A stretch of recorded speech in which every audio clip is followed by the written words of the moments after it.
They were the biggest act in the history of American entertainment. They made millions of people laugh. They made more money together than any other duo in show business. And then one day, they stopped talking. For 20 years. This is the true story of Dean Martin and Jerry Lewis, the partnership that conquered America and the silence that followed. It started in 1944 at the Glass Hat Club inside the Belmont Plaza Hotel in New York City. Dean Martin was a nightclub singer struggling to get noticed. Jerry Lewis was a young comedian doing a lip-syncing act to records that nobody particularly cared about. They were both performing at the same venue. They were both going nowhere. Neither of them knew that meeting each other would change both of their lives forever. Dean Martin, born Dino Paul Crosetti in Steubenville, Ohio, was the son of an Italian barber. He grew up speaking Italian and did not learn English until he was 5. He dropped out of high school, worked as a steel mill laborer, a dealer in underground card games, and even fought as a boxer before picking up a microphone. By 1944, he was singing in nightclubs in New York for small crowds and smaller paychecks. He was talented, he was handsome, but nobody cared. Jerry Lewis, born Joseph Levitch in Newark, New Jersey, was the son of entertainers. His parents performed in the Catskills, and young Jerry grew up backstage watching comedy every night of his life. By his late teens, he had developed a lip-syncing act where he mimicked records for nightclub audiences. It was creative, it was energetic, but it was not working. He was being booked for $150 a week at small clubs and bombing regularly. The two met in 1944 at the Glass Hat Club inside the Belmont Plaza Hotel in New York City. Both were performing on the same bill. Both were struggling. They did not become a team that night. That would take 2 more years. But something connected between them. Dean was cool, effortless, and smooth. Jerry was explosive, physical, and completely unpredictable. They were opposite in every way imaginable. And that is exactly why it worked. 2 years later, on July 25, 1946, they performed together for the first time at the 500 Club in Atlantic City. Jerry was not even supposed to be the comedian that night. He suggested Dean as a replacement for a singer who had canceled. The club owner agreed, and that night something happened on that stage that nobody in the room had ever seen before. Dean sang. Jerry interrupted. Dean tried to keep going. Jerry destroyed every serious moment with physical comedy, voices, and complete chaos. Dean played along, cool, calm, and effortlessly charming, while Jerry bounced off the walls around him. The audience did not know what they were watching, but they knew they could not stop laughing. Within months, they were the hottest act in America, but the first night almost ended before it started. At the 500 Club, their scripted material fell flat. The club's owner, a legendary Atlantic City figure named Skinny D'Amato, was furious. D'Amato's partner openly refused to even be in the building when Jerry was on stage. D'Amato told them directly, "If the second show is not better than the first, you are finished." Dean and Jerry huddled in the alley behind the club. They made a decision that would change everything. They threw out every scripted joke, every prepared bit, every planned routine, and they walked back on stage with nothing but instinct. Dean started singing. Jerry came out dressed as a busboy, dropping plates, interrupting the songs, making a complete disaster of the club's decorum. They did slapstick. They pulled old vaudeville jokes out of nowhere. They chased each other through the dining room. One night between shows, they stripped down to their shorts and ran through the club. Dean later said, "We were getting away with absolute chaos, and somehow it worked." By the end of that week, nobody wanted them to leave. During the day, they would go to the beach and act like maniacs, and people who saw them would come to the shows that night. The word spread through Atlantic City like fire. Within weeks, they were booked along the entire eastern seaboard. Within months, they were headlining the Copacabana in New York. The highest paid act in show business, born in an alley behind a nightclub because a club owner told them they were about to be finished. Within a year, they were selling out every nightclub in the country. Fans would jam the streets outside their shows hoping to catch a glimpse of them.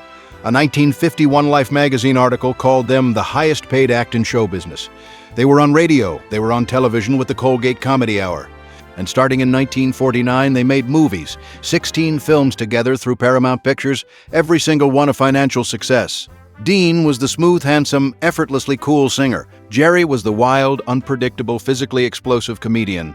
Together, they were something the world had never seen, and the chemistry between them was not an act. It was real. Dean Martin himself said it years later, "Outside of meeting my wife, meeting Jerry was the biggest and most wonderful break of my life.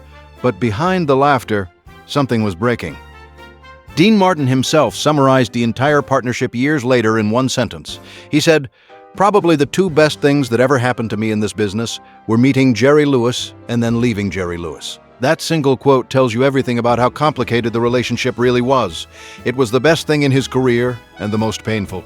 At the same time, the problem started slowly and built over years. In every movie, in every show, in every review, Jerry Lewis got the attention. He was the one critics wrote about. He was the one audiences came to see.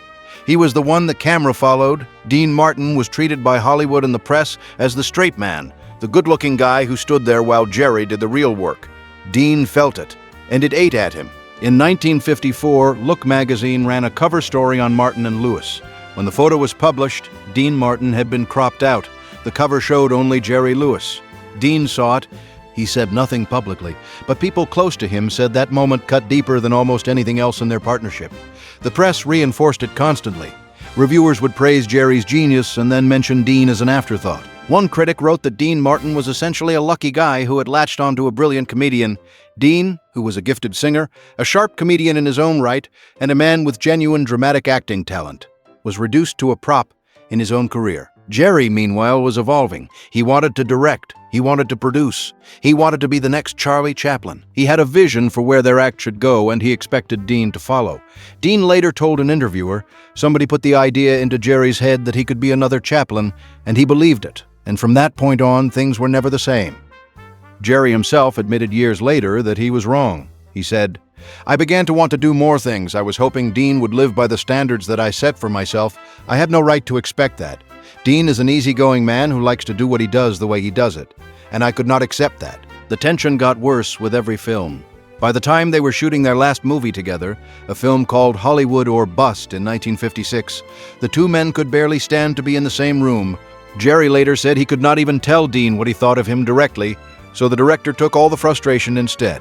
And Dean, the man who never raised his voice, the man who played everything cool, finally snapped. He looked at Jerry and said words that ended everything. "You are nothing to me but a dollar sign." The final straw came when they were scheduled to start a new film called The Delicate Delinquent. Dean was supposed to play a policeman. He did not want the role. He refused. Jerry's response was dismissive. "Then we will just have to get someone else." Dean looked at him and said, "Start looking," and he walked away. On July 25, 1956, exactly 10 years to the day from their first performance together at the 500 Club, Dean Martin and Jerry Lewis performed their last show together at the Copacabana in New York. When the curtain came down that night, they walked off that stage and did not speak to each other again. For 20 years, the silence was devastating, not just for them, but for millions of fans who had grown up watching them together. Jerry Lewis threw himself into directing and producing films. Dean Martin reinvented himself completely, joining Frank Sinatra and Sammy Davis Jr. in the Rat Pack, launching a 9-season variety show on NBC, and proving every critic who had ever dismissed him as a straight man catastrophically wrong. Both men built extraordinary solo careers, but something was missing from both of their lives, and everyone around them knew it. Jerry Lewis never watched their last film together. Hollywood or Bust was released in December 1956, 5 months after the split. Lewis said publicly that he could never bring himself to sit through it. It was too painful. The film represented the end of something he knew could never be replaced. Dean said almost nothing about the breakup for years. When asked in a 1958 interview on Person to Person about Jerry, he simply said, "We had 10 wonderful great years, and I enjoyed every minute of it. No anger, no blame, just a man who had moved on but clearly had not forgotten." The entertainment industry tried everything to get them back together. Producers offered millions, networks pitched reunion specials, talk show hosts begged for a joint appearance. The answer from both sides was always the same: no. Jerry's advisors told him he was better off alone. Dean's circle said the same thing. And so two men who had been inseparable for a decade existed in the same city, in the same industry, sometimes at the same events, and acted as if the other did not exist. But the people around them saw the truth. Dean's wife, Jean, said the breakup did not just affect Dean professionally, it affected him personally. She said they used to have such fun working together, and that losing Jerry was like losing a family member. Jerry's wife, Patty, was even more direct. She said Dean was like a second wife to Jerry. When asked why she never spoke against Dean after the split, her answer was simple. She had no right to speak against someone Jerry loved that much. In 1958, 2 years after the split, something unexpected happened on television. Dean Martin made a surprise appearance on The Eddie Fisher Show while Jerry was a guest. Dean walked in singing, looked at Jerry and said, "Do not sing, just do not sing." The audience erupted. Jerry laughed. It lasted only seconds before someone pulled Dean off stage. But for those few seconds, America saw something it desperately wanted. The two of them together again, even if just for a moment. After that, nothing. Complete silence. For almost 20 more years. Dean's wife Jean said it directly. The breakup affected Dean not because he lost a professional partner, but because he lost a friend. They used to have such fun working together. Jerry's wife Patty was asked why she never spoke negatively about Dean after the split. Her answer was simple. Dean was like a second wife to Jerry, and she had no right to speak against him. And Jerry himself, the man who had pushed Dean away, carried the weight of it for decades. He said in an interview, "I still care about Dean, but I do not like him." Years later, he revised that completely. In his memoir, Dean and Me, A Love Story, he wrote, "The truth is simply that we loved one another. We just did not like working together anymore. I do not think love is something you can turn on or off. When you love forever." For 20 years, they existed in the same industry, in the same city, sometimes in the same building, and never spoke. Then Frank Sinatra decided that was enough. On September 5, 1976, Jerry Lewis was hosting his annual MDA Labor Day Telethon at the Sahara Hotel in Las Vegas. He had been on the air for hours. He was exhausted. Frank Sinatra was scheduled to appear for the first time performing in person at the telethon instead of remotely, which he had done since 1953. What Jerry did not know was that Sinatra had a plan. Frank had brought Dean Martin to the Sahara Hotel and hidden him in Ed McMahon's dressing room. The operation was kept secret from almost everyone. Dean insisted on knowing where Jerry went when he left the stage. He wanted to make sure they did not accidentally run into each other before the moment. Jerry's son, Gary Lewis, a musician who was helping backstage, caught a glimpse of Dean and immediately knew something was happening. But he knew his father did not like surprises. He kept his mouth shut. Sinatra walked onto the telethon stage. He performed a song. Then he turned to Jerry and said, "I have a friend who loves what you do every year, and I think it is time for the two of you to be together again." Dean Martin walked out. The audience gasped. Jerry Lewis froze. For a split second, the greatest comedian in America forgot how to speak. He looked like a child. Then he looked at Dean, the man he had not spoken to in 20 years, and said two words that broke the tension of 2 decades of silence. "You working?" They embraced. They stood together on that stage, not performing, not doing a routine, just two middle-aged men who had finally stopped being stubborn. The moment was broadcast to millions of Americans watching at home. People cried. The phones at the telethon lit up. Donations poured in. According to Jerry Lewis, after that night, they spoke every single day, but the story does not end there.